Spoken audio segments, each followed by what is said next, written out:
Hello, I am Antonio Zacarías, and I'm going to present my critical comment about this image and my classmates' opinion about if this is a normalized violence, kind of violence. Okay, first we have a group of feminist women protesting for their rights in a really violent way. I mean, it's violent, and and I think this is a good example of what it is not a normalized kind of violence.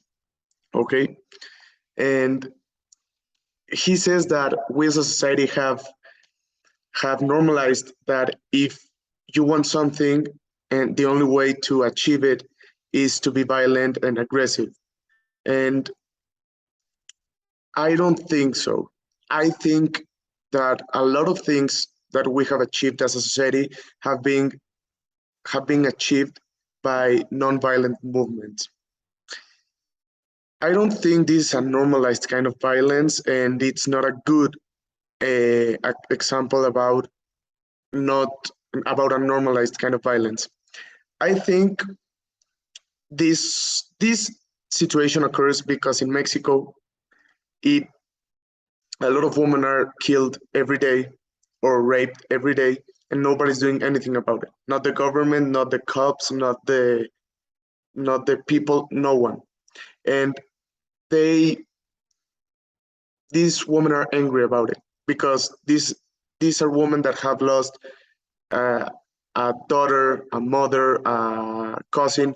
I don't know. A lot of it can be anyone because of this. Mexico happens every day. A lot of women die in violent ways.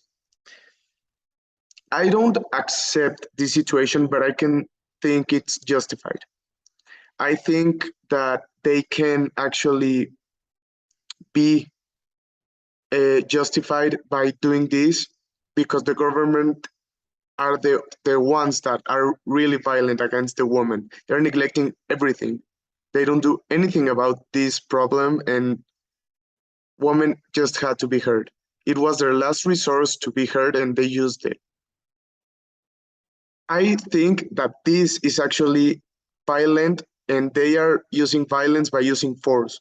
And I think that's a good point on my classmates' work because they are actually using the force to to get something, and that's one kind of violence.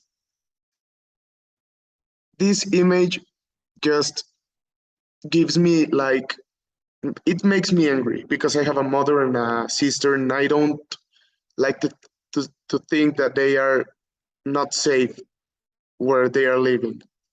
And it is it makes me angry to think that, and I don't would want anything of that to happen to them.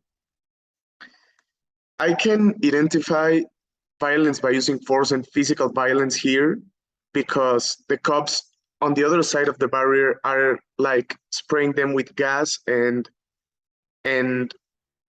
that's a physical kind of violence, and they are like hitting all the barrier, and that's violence by using force and physical violence too. I think this example violates human dignity not because these women are violating human dignity, but because of the background of this picture, of this protest, that for a long time in Mexico, there have been a lot of women killed and raped, and the government has never done anything about it. Like, as women were not human. They're just letting them die and don't do anything about it. And I think that violates human dignity. I think something has to be done about this, and I think this is violent, but it can be justified. Thanks.